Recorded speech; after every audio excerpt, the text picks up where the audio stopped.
আসসালামু আলাইকুম। গ্রামীণ বাংলালিংক রবি সিমের নাম্বার কিভাবে বার করবেন? আপনি যদি আপনার সিমের নাম্বার বার করতে চান তাহলে আমার এই ভিডিওটা শেষ পর্যন্ত দেখুন। তাহলে কিন্তু আপনি খুব সহজেই ৩ টা সিমের নাম্বার আপনি বার করতে পারবেন। এর জন্য আপনাকে কারো কাছে হাত পাততে হবে না। নিজেই নিজের নাম্বারটা বার করতে পারবেন। আমি স্ক্রিনে ৩ টা সিমের নাম্বার বার করার যে কোডগুলো আছে সেই কোডগুলো বলতেছি, এই কোডগুলো ডায়াল করে জাস্ট আপনি আপনার যেই সিমের নাম্বার বার করতে চাইছেন সেই সিম দিয়ে কল দিবেন। দেখবেন যে অটোমেটিক্যালি আপনার নাম্বারটা বাইর হয়ে যাইতেছে। ১ নাম্বারে হলো গ্রামীণ সিম। আপনি জাস্ট ডায়াল প্যাডে গিয়ে টাইপ করবেন *2# ডায়াল করবেন, দেখবেন যে আপনার গ্রামীণ সিমের নাম্বার বাইর হয়ে গেছে। ২ নাম্বার হচ্ছে রবি সিম, সেম *2# তাহলে আপনার রবি সিমের নাম্বার বাইর হয়ে যাবে। ৩ নাম্বার হচ্ছে, এখন আমি আপনাদেরকে বলব বাংলালিংক সিমের নাম্বারটা কিভাবে বাইর করবেন। এটা একটু কঠিন, বাট আমি কোডগুলো আপনাদেরকে বলে দিতেছি।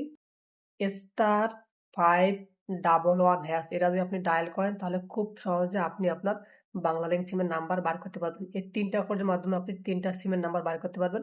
যারা ভিডিওটি দেখতেছেন রিকোয়েস্ট করব ভিডিওতে একটা লাইক করে অবশ্যই ভিডিওটি শেয়ার করে দিবেন। যাতে সবাই খুব সহজেই প্রয়োজনের সময় তাদের সিমের নাম্বারটা বার করতে পারে। ধন্যবাদ সবাইকে।